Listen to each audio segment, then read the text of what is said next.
৫ জন সদস্যের একটি পরিবারের ৪ জনই প্রতিবন্ধী। একমাত্র উপার্জনক্ষম ৮০ বছর বয়সী আবু বক্কর।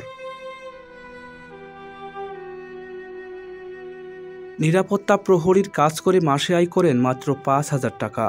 খেয়ে না খেয়ে দিন কাটছে এই পরিবারটির। তাদের কাছে রোগের চিকিৎসা এখন স্বপ্নবিলাসের মতো।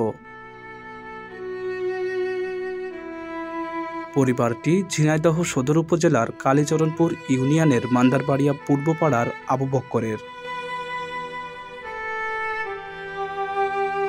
আবু বক্করের স্ত্রী, 2 ছেলে ও মেজ ছেলের স্ত্রী প্রতিবন্ধী। আবু বক্কর ঝিনাইদহ শহরের পৌর মার্কেটে নৈশ প্রহরীর কাজ করেন। 3 ছেলে ও 1 মেয়ে সন্তানের জনক তিনি। মেজ ছেলে বাক প্রতিবন্ধী ও অন্য সবাই শারীরিক প্রতিবন্ধী।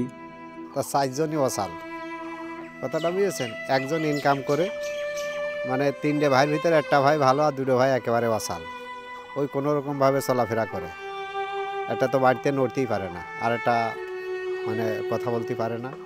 ওই টুকটাক একটু ভ্যান স্যান চালাই, আর বাপটা নাইট গার্ডে চাকরি করে, সেভাবে যা আনে ওইতেই চলে। মনে করেন যে পাড়ার কেউ যে সহযোগিতা করবে এরকমভাবে কেউ এগিয়ে আসে না। যার যার সংসার নিয়ে সেই ব্যস্ত থাকে, সেরকম লোক নেই। মানে প্রভাবশালী যে অত্যবিত্ত আছে এই গাড়ি একটু দান ধ্যান করবে এরকম লোক নেই। তারপরে ছেলে মেয়ে করে মানুষ করলে তো একটা ছেলে অসুস্থ প্রতিবন্ধী খুড়া, আর একটা হচ্ছে জুবান বন্ধু, জুবান এই কথা বলতে পারে না। আর তার বৌমা একটা অসাল, আর একটা অসাল সেটা মারা গেছে।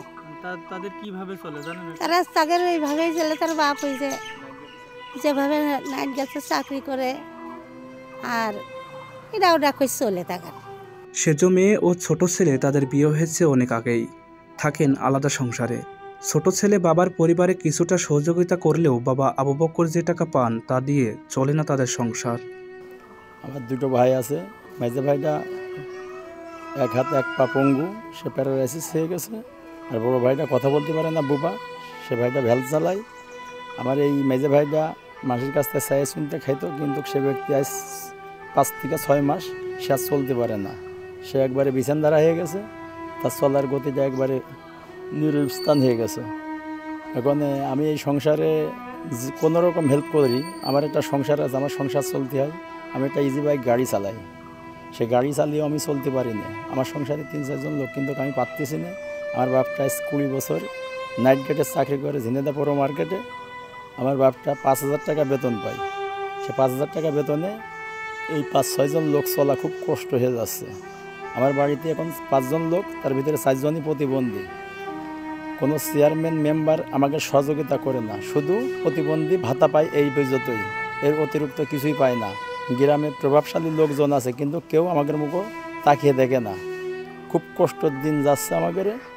তাই আমি চাচ্ছি যে একটু সহযোগিতার হাত যদি কেউ বাড়িয়ে দেয়, তাহলে এই সংসারটা একটু বেঁচে যাবে। খুব কষ্টের দিন যাচ্ছে। মেজ ছেলে বাক প্রতিবন্ধকতার কারণে মাঝে মধ্যে ভ্যান চালান। প্রতিবন্ধী ভাতার টাকাও পান তারা, তবে সেই টাকা দিয়েও চলে না তাদের অভাবের সংসার। এখন পরিবারটির দাবি চিকিৎসার সহযোগিতা পেয়ে সুস্থ পরিবার গড়তে পারবেন তারা।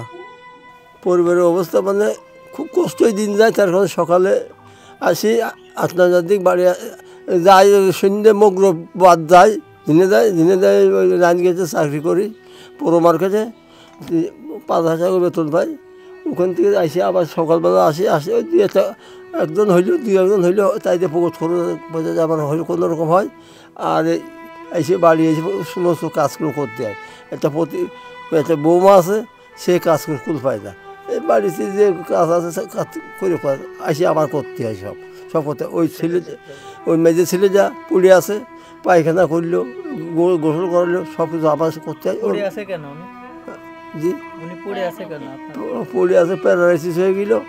পড়ি গাছে পুড়ে যে প্যারালাইসিস হয়ে গেল, হয়ে সেইভাবে চিকিৎসা করার চেষ্টা খুব করেছি। ও বহুত জায়গায় নিয়ে বেড়াইছি, ঘাড়ে করেও নিয়ে বেড়াইছি, বহুত কিছু করেছি, করে চিকিৎসা করতে পারলাম না, হইল না। এখন এই অবস্থায় 6-7 মাস মতন একেবারে বিছানাধারা হয়ে গেছে। হ্যাঁ, এখন টাকা পয়সা নেই, চিকিৎসা করবো কি দিয়ে, কি করার মতন নেই। সংসারটা চলছে কীভাবে? সংসার চলছে যোগে জায়গায় কোনো রকম কায়দায়, ওই যা নাইট গেছে পয়সা যা পাই তাই দিয়ে কোনো রকম কায়দায় চালায়। তাহলে তো আপনার কোনো ছেলে চিকিৎসা করাতে পারেন না, কোনো চিকিৎসা করাতে পারতেন না। আপনারা যদি একটু সাহায্য করেন তাহলে আমার একটু কোনো রকম কায়দায় চলে ছেলেপিলে নিয়ে খেতে পারে, এই অবস্থায় আছে। ওষুধ পানি কিনা বা এই করা, তার চিকিৎসা করা সে কাজে করতে পারি।